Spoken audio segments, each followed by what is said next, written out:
नमस्कार, मैं दिव्यांशु। आप देख रहे हैं दर्श न्यूज। बिहार में कार्यरत 4 लाख नियोजित शिक्षकों को राज्यकर्मी का दर्जा मिलने का रास्ता साफ हो गया है। जी हां, राज्य के नियोजित शिक्षकों को विद्यालय शिक्षकों के बराबर लाने के लिए शिक्षा विभाग ने बिहार विद्यालय विशिष्ट शिक्षक नियमावली सार्वजनिक की है। इसको लेकर शिक्षा विभाग ने बुधवार को बिहार विद्यालय विशिष्ट शिक्षक नियमावली 2023 का प्रारूप जारी कर दिया है।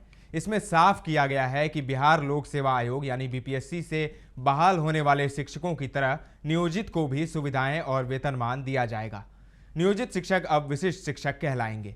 इसके लिए राज्य सरकार चयनित एजेंसी के माध्यम से नियोजित शिक्षकों का सक्षमता परीक्षा लेगी। परीक्षा पास करने के लिए 3 अवसर दिए जाएंगे। तीसरे प्रयास में भी असफल रहे शिक्षकों को सेवा से हटा दिया जाएगा। कुछ मुख्य बातें। नियोजित शिक्षक बनेंगे विशिष्ट शिक्षक, मिलेंगे 3 अवसर, पास नहीं हुए तो सेवा से होंगे बाहर। शिक्षा विभाग ने सुझाव के लिए जारी की बिहार विद्यालय विशिष्ट शिक्षक नियमावली 2023। 1 हफ्ते के अंदर मांगे हैं सुझाव। विशिष्ट शिक्षक बनने के लिए नियोजित शिक्षकों को पास करनी होगी सक्षमता परीक्षा, 1 साल के अंदर होगी आयोजित। विशिष्ट शिक्षकों का 25 से 32 हजार के बीच होगा मूल वेतन, अन्य वेतन भत्ते भी दे। 1 सप्ताह में देना है सुझाव। विभाग की वेबसाइट पर नियमावली का प्रारूप अपलोड कर दिया गया है। संबंधित से इस प्रारूप पर सुझाव देने के लिए 1 सप्ताह का समय दिया गया है। माध्यमिक शिक्षा निदेशक के ईमेल पर सुझाव देना है। ईमेल आपके स्क्रीन पर दिख रहा होगा। विभाग ने साफ किया है कि स्थानीय निकायों द्वारा नियुक्त शिक्षकों को बिहार राज्य विद्यालय शिक्षक नियमावली 2023 के तहत नियुक्त किए गए शिक्षकों के बराबर लाने के लिए उक्त नियमावली बनाई गई है। शिक्षा विभाग नियमावली लागू होने की तिथि से 1 वर्ष की अवधि में आयोजित होगी। हर शिक्षक को सक्षमता परीक्षा उत्तीर्ण करने के लिए 3 अवसर प्रदान किए जाएंगे।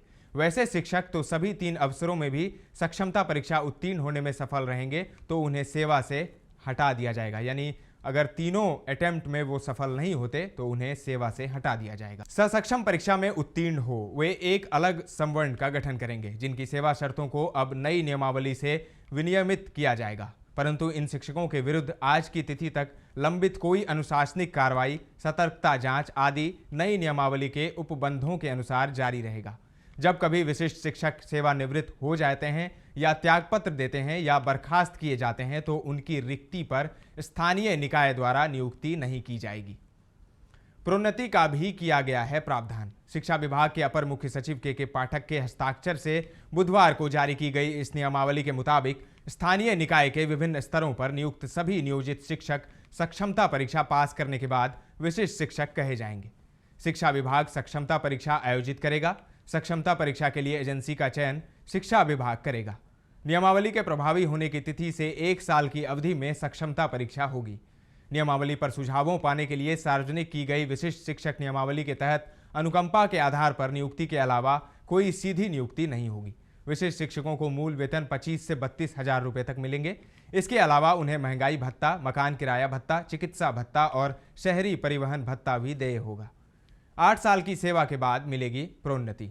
खास बात यह होगी कि विशिष्ट शिक्षकों को प्रोन्नति भी दी जाएगी। इसके लिए तय नियमों के मुताबिक कक्षा 1 से 5वीं तक के विशिष्ट शिक्षकों को विशिष्ट शिक्षकों की अगली श्रेणी मसलन कक्षा 6 से 8वीं में प्रोन्नति के लिए 8 साल की सेवा अवधि जरूरी होगी। कक्षा 6 से 8वीं के विशिष्ट शिक्षकों की इन्हीं कक्षाओं में वरीय विशिष्ट शिक्षक के रूप में प्रोन्नति के लिए 8 साल जरूरी होंगे।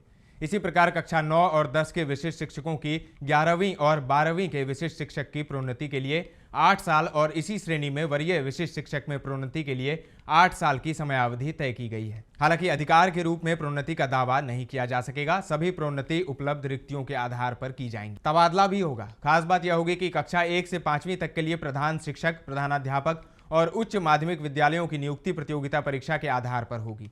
विशिष्ट शिक्षक का पद स्थानांतरणीय होगा। कोई भी विशिष्ट शिक्षक जो 48 घंटे से अधिक समय से न्यायिक, पुलिस, सिविल अभिरक्षा में रहा हो तो उसे निलंबित समझा जाएगा। तो बड़ी खबर यह है कि नियोजित शिक्षकों को राज्यकर्मी का दर्जा मिल सकेगा। इसके लिए एक परीक्षा देनी होगी।